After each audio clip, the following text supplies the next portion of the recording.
Oh, hi, I'm Henry Idonoman, a college career counselor here at Baddazz University, one of the most prestigious schools in the Northeast. Now, you may be wondering what I'm doing telling you about careers. I mean, I'm just a young kid, right, in a cheap suit on a dirty couch. What could I possibly know?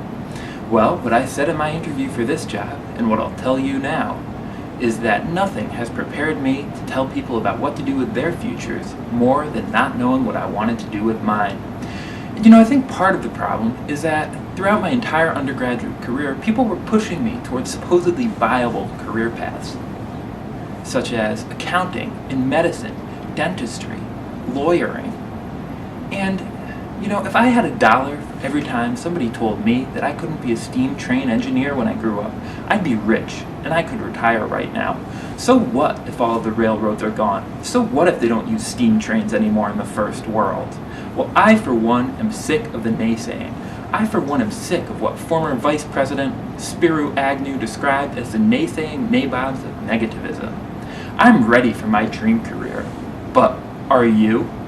Over the course of this free video series provided by Baddazz University, I'll be covering the steps you need to take to find your way into dream careers, including astronaut, rock star, and lounge singer. Get ready, it's going to be a crazy road. My mama said, son, be a CPA.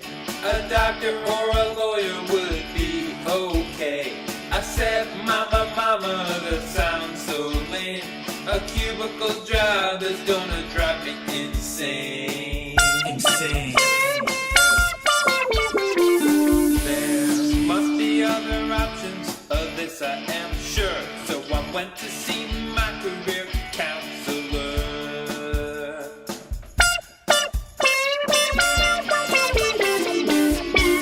Let's start with the basic one.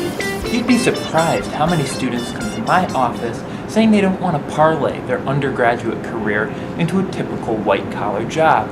Instead, they say they want to pursue the endless excitement and intrigue that is a film noir private investigator. Now, many of my colleagues would turn such students away or refer them to psychological treatment. But I, for one, think that's a wonderful career and one that you can attain with the right strategy.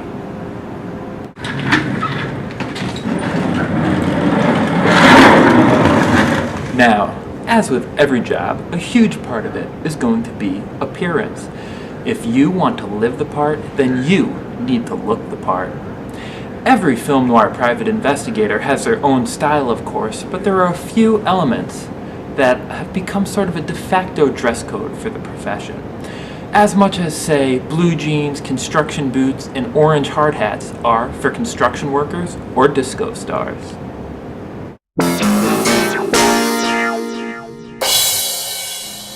Chief among them is a suit. Checked vests and bland academic blazers like this one are most certainly out. Instead, you may wish to look for something with pinstripes. Acceptable colors include black and gray, especially gray. You absolutely cannot be a film noir private investigator with a navy blue suit. You will look like a member of the yacht club. Ties are acceptable, if not essential. Polka dots look retro. Bow ties, however, are strictly taboo and will result in your private investigator's license being revoked by the DA. Other elements of appearance are strictly physical. Slick back your hair if possible. Clean shaven or 5 o'clock shadow is okay, but a mustache or a beard is unacceptable unless you want to be a radio detective, and that doesn't pay as well. Another physical element of appearance that is almost strictly a must for film noir private detectives is a cleft chin. Fortunately for me, I already have a generous one, but you may not. If that's the case, there are some very useful market substitutes for a cleft chin, including most economically feasible, silly putty. I recommend kneading the silly putty to a room temperature, placing it on your chin area, and then creating the dimple that you require. Now, admittedly, you will lose something in realism, but you will make up for it with the ability to smash your head against newspapers and pick up the reverse of the headlines.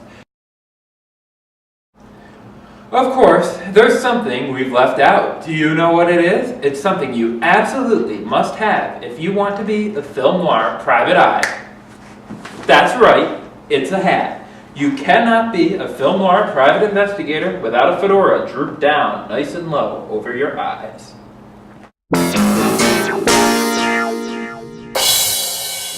Once you have your film noir duds and your appearance ready to roll, the next important step, and one that separates the amateurs from the real professionals, is posture. Now, at normal etiquette classes, they may have taught you to sit like this. I'm in college. Or sit slightly more casually. I'm in college, but I'm confident. Neither of those are appropriate for a film noir detective career. Appropriate professional posture in this discipline is to kick your feet back on the desk, slip down your hat, and take a nap.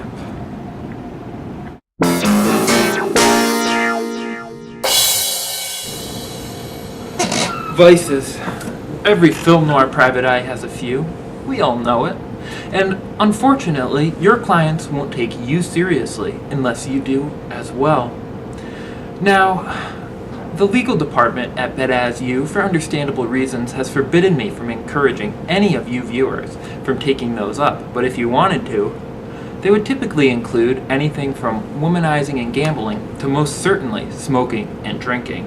Now, I for one don't do any of those things, but I think there are some things that squares like me and squares like you can do to fool people.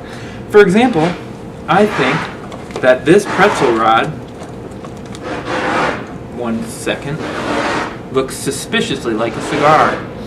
And this bottle of balsamic vinegar certainly looks like a bottle of scotch.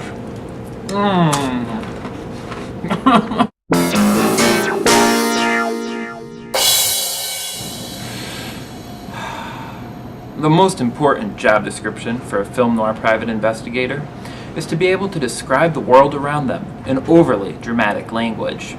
Generally, this is accomplished through the avenue of excessive metaphors and similes delivered in the first person with self-deprecating humor. Now, the professionals will be able to use this technique to describe everything from the French Prime Minister to a hotel bathroom, but fortunately, you can start with the basics. Women. Now, if you're a film noir private eye, it's just not going to cut it if you say, "A hot chick walked into the room." Your clients won't be impressed, and this is the competitive 21st century market we're talking about. You need to say something a little bit more manly, but yet with that je ne sais quoi of the film noir breed. So try something like this on for size. A long, tall brunette walked into the room with curves like the highway cloverleaf. It wasn't just her cigarette that was smoldering, and I was afraid the sparks would light a forest fire in my pants that even Smokey the Bear couldn't put out. But then again, Smokey the Bear has always said only you can prevent forest fires, and I wasn't sure if I wanted to. Additionally, as with all jobs, you might find it useful if you're able to speak with the language of the trade, the vernacular, so to speak. For example, you might want to call your girlfriend a broad, or if you want to show a little bit more respect for a female client while maintaining your rough, tough facade, you can call her a dame. Your gun is not a gun, it's a heater. And get used to people calling you a dick, because that's the 30s slang root word of detective. Finally, with all these skills in hand, it's time to place your ad in the city newspaper, which means you have to pick your film noir private eye name. It's gotta be something classy. I, for one, recommend basing it on a card game. Poker is good, Go Fish is not, whist is certainly not an option. Additionally, alcoholic beverages are always good fallbacks, and you could always rely on some cool, crisp alliteration. So here's my ad. Detective Bill Bourbon, private eye, surveillance and tracking. Rates vary, payment dates do not. Contact via telephone at Prescott 375 or contact Blind Robert, the busboy at the Hotel Smoke.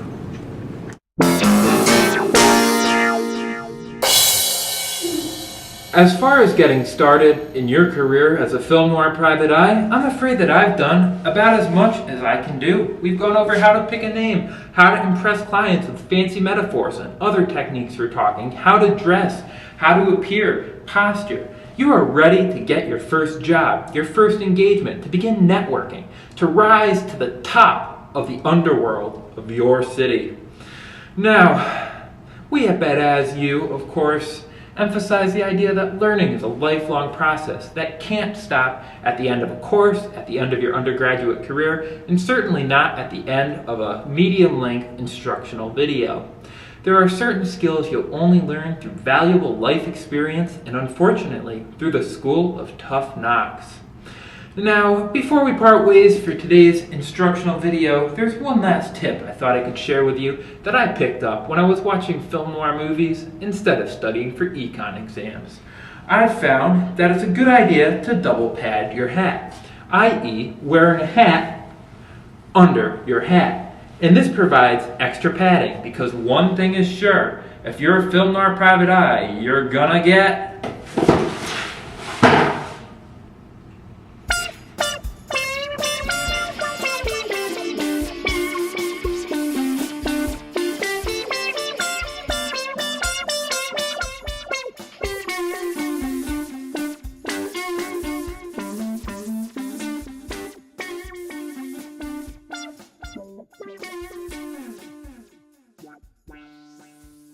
I think this suit's gonna need to go to the dry cleaners. You wanna see if that's any good?